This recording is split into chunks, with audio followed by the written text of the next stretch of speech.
Bismillah. Assalamualaikum warahmatullahi wabarakatuh. Alhamdulillah, sahabat podcast Manhaj Salaf. Berikut kajian singkat dari Ustadz Khalid Basalamah. Masalah menghina dan mencela. Banyak di antara kaum muslimin terjerumus dalam dosa ini dan tidak menyadari kalau ini adalah dosa besar. Mari kita renungi dan mendengarkan bagaimana Allah Azza wa Jal menyebutkan larangan ini dalam firman-Nya dalam surah Al-Hujurat, surah nomor 49, ayat 11. A'udzu billahi minasyaitonir rajim. Ya ayyuhalladzina amanu la yaskhar qaumun min qaumin 'asa an yakunu khairan minhum wala nisa'un min nisa'in 'asa an yakunna khairan minhun wala talmizu anfusakum wala tanabazu bil alqab bi'sal ismul fusuq ba'dal iman wa man lam yatub fa ulaika humudz zalimun. Hai orang-orang beriman, janganlah sebagian kelompok laki-laki menghina, mencela, merendahkan kelompok yang lain.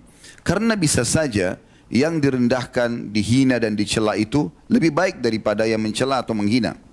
Seorang sahabat bernama Abu Jurayy radhiyallahu anhu, beliau pernah berkata kepada Nabi SAW setelah syahadat, berilah aku wasiat. Maka kata Nabi SAW, la tasubbanna ahad. Wasiat Nabi SAW kepada seorang mu'allaf yang baru masuk Islam, yang pertama adalah jangan pernah kau menghina siapapun.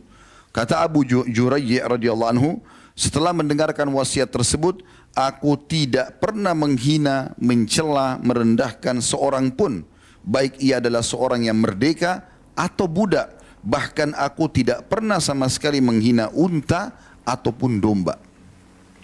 Ibnu Katsir rahimahullah menjelaskan lebih dalam tentang masalah tafsir surah Al-Hujurat, surah nomor 49 ayat 10 tersebut dalam tafsir beliau, tafsir Quran Azim yang masyhur. Beliau mengatakan terjemahnya kurang lebih Allah Ta'ala melarang dalam ayat ini melecehkan, merendahkan, menghina siapapun.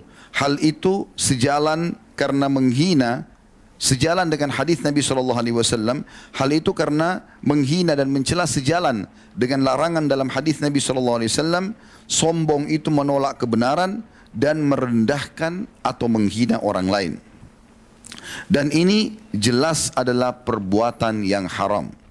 As-Sa'di juga mengatakan dalam tafsir beliau, Taisir Al-Karim Ar-Rahman, yang terjemahnya kurang lebih dalam ayat terdapat kandungan hak seorang mukmin dengan mukmin yang atau dari mukmin yang lain, yaitu jangan menghina, mencela orang lain baik dengan kata-kata ataupun perbuatan yang mengandung makna merendahkan sesama muslim, dan perbuatan tersebut jelas hukumnya haram.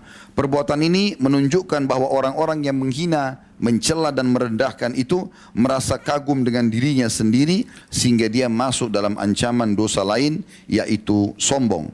At-Tabari juga menyebutkan dalam tafsir beliau Jami' al-Bayan, Allah menyebutkan secara umum larangan untuk mencela, menghina, merendahkan orang lain, dan itu mencakup seluruh bentuk celaan. Tidak boleh seorang mukmin mencela mukmin yang lain karena kemiskinannya, bahkan tentang dosa yang dia lakukan ataupun yang lainnya. Nabi SAW mengajarkan kepada kita, saudaraku seiman, agar jangan membalas kalau ada yang menghina kita, mencaci maki kita. Ingat, dia sedang melakukan perbuatan dosa. Kalau anda balas juga dengan itu, berarti anda juga buat dosa. Dia dihukum dan anda juga akan dihukum. Justru seorang mukmin dianjurkan untuk tidak membalasnya dan biarkan Allah Subhanahu wa taala yang membalasnya. Demikian pula dalam kitab Al-Urfus Syadhi, Syarah Sunan Tirmidzi, beliau mengatakan ta'yir atau sengaja menghina, mencari-cari kesalahan berbeda dengan mengingkari kemungkaran, karena menghina dan menjelekkan mengandung kesombongan atau meremehkan orang lain dan merasa diri lebih bersih atau telah bersih dari dosa. Mari kita renungi bersama-sama beberapa hadis Nabi SAW yang melarang semua ini, melengkapi bahasan kita. Saya hanya menyebutkan hadis dan terjemahannya, mungkin sedikit ada tambahan penjelasan kalau dibutuhkan, karena hadis ini sudah sangat jelas. Kita hanya ingin memperkaya, ternyata banyak sekali informasi dari Nabi SAW yang melarang untuk mencela dengan alasan apapun. Yang pertama adalah sabda Nabi SAW riwayat Imam Muslim yang terjemahnya kurang lebih, cukuplah seseorang berbuat dosa yang sangat berat. Ini menandakan berarti mencela, menghina, merendahkan adalah dosa besar. Cukuplah seseorang berdosa yang berat atau besar jika dia merendahkan saudaranya Muslim. Juga sabda Nabi SAW dalam hadis Bukhari Muslim yang masyhur, sibabul muslimi fusukun wa qitaluhu kufur. Sungguh menghina, mencela, merendahkan seorang muslim adalah sebuah kefasikan, dosa besar, dan membunuhnya merupakan kekafiran. Demikian pula sabda Nabi SAW yang sahih riwayat Bukhari. Potongan hadis karena cukup panjang, potongan hadis saksi bahasan. Wala'nul mu'mini kaqatlihi wa man rama mu'minan bikufrin fahuwa kaqatlihi. Sesungguhnya melaknat itu mengucapkan kata-kata yang jelek kepada seorang muslim, menghinanya seperti membunuhnya.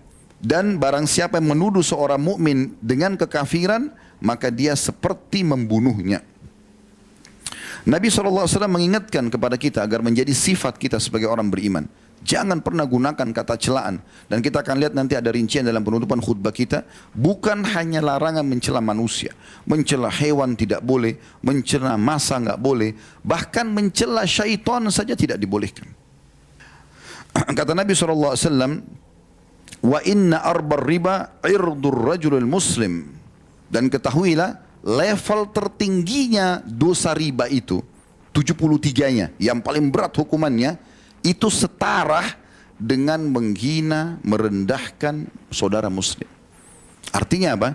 Mencela saja seorang muslim sudah cukup kita menanggung dosa seperti level tertingginya riba 73-nya.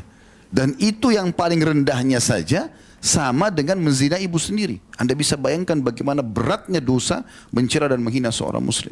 Berhenti saudaraku dari mata yang sering merendahkan orang lain, mulut yang mencibirkan orang lain, selalu dengan isyarat tangan. Untuk apa?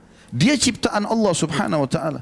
Kalau Anda menghina dia berarti menghina penciptanya. Allah subhanahu wa ta'ala yang membuat kulitnya gelap, rambutnya keriting, badannya pendek, dan seterusnya. Kenapa harus menghina? Kalau Allah berikan kepada kita satu kelebihan, syukuri dan nikmati.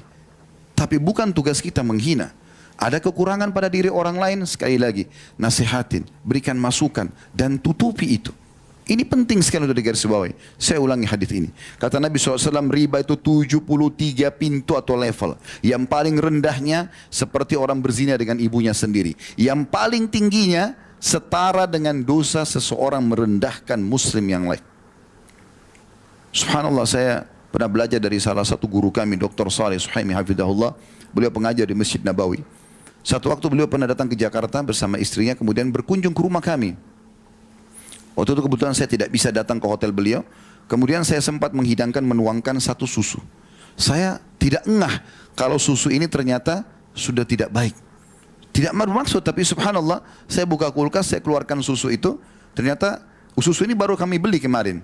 Dituang di gelas, saya pikir masih bagus. Begitu saya hidangkan, Syekh lalu mengambil gelasnya, kemudian dia menyentuh, sempat dia minum sedikit, lalu dia letakkan. Lalu saya tanya, Syekh, enggak diminum? Dia bilang, jazakallah khair, cukup. Begitu aja. Subhanallah, adabnya luar biasa. Lalu kemudian beliau pamit, tinggalkan kami. Setelah keluar, saya tidak tahu kenapa tersentuh hati saya untuk mengecek susu itu. Begitu saya cek, memang asin. Tapi tidak pernah beliau mengatakan, ini rusak akhi, kenapa dihidangkan? Enggak ada bahasa-bahasa seperti itu. Bagaimana orang yang sudah memahami masalah ini, mengaplikasikan dalam kehidupan mereka? Inna Allah ya'muru bil adli wal ihsan. Allah selalu menyuruh kita berbuat kebaikan dan keadilan. Wa yanha 'anil fahsya'i wal munkari wal baghi. Allah larang perbuatan keji, perbuatan mungkar, perbuatan maksiat. Ya'idukum la'allakum tadhakkarun. Itu peringatan dari Allah, jadikan sebagai prinsip hidup kalian. Fadhkurullahal 'azima yadhkurkum. Ingat selalu kepada Allah, Allah akan ingat kepada kalian. Washkuruhu 'ala ni'ami yazidkum. Syukuri nikmat dan dia pasti akan tambah. Wa dzikrullahi akbar. Mengingat Allah adalah amal yang paling besar. Yuk sahabat, bantu sebarkan dakwah salaf. Semoga dakwah ini bisa terus berkembang.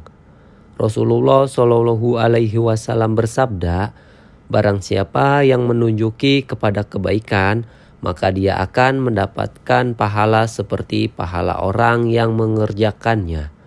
Hadis riwayat Muslim nomor 1893.